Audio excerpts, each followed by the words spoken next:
critical national infrastructure organizations are increasingly targeted by cybercriminals. In our 2025 Cybersecurity Decision Maker Survey, 90% of organizations have experienced an operational technology security incident in particular in the last 12 months. Impact can be huge. On average, 23% of revenue is lost or spent remediating, and that's without looking at the safety or regulatory implications. So as such, the majority of organizations are turning to services to help them secure their OT environments. Actually, 40% of organizations have turned to a fully managed service, such as managed detection and response, managed SOC, and they're struggling with a real host of issues. Now, Omdia has covered OT security technology for a number of years, but we've done this research to help organizations make sense of the services that are out there, given this growing need, predominantly those which can help monitor, detect, protect, respond, recover, and of course, govern. But what are some of the key challenges that organizations are facing that these managed security service providers need to be able to help with? Yeah, so both our Cybersecurity Decision Maker Survey and our OT Cybersecurity surveys show that there's a range of issues that these organizations are grappling with, and we can really view them through the familiar lens of people, process, and technology.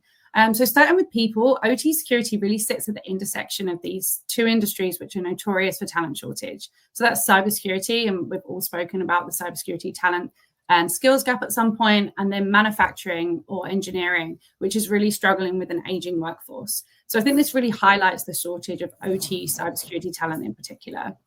And then you have a cultural gap between IT and OT, which kind of further exacerbates this issue.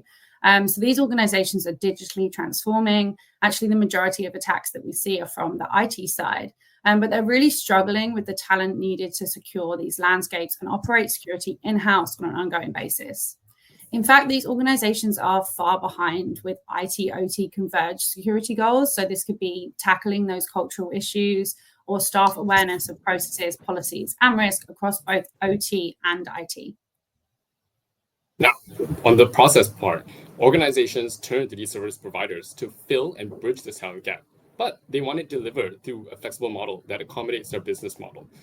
And they need help building business cases to secure increased funding from the board or leadership, because these services, they're not cheap. Now, on the third and final point, technology, these services need to integrate and support the chosen IT security tools along with interoperability with complex legacy systems. And these organizations, they're not prepared to implement modern cyber concepts such as zero trust to these converged IT-OT systems. Yeah, and this is exactly what our OT Cybersecurity Services report is looking to rank various providers on. So when selecting our leading vendors, our methodology has really taken into account those most pressing needs from our customer outreach. So these are things like industry expertise in OT security, but also the specific industry within that.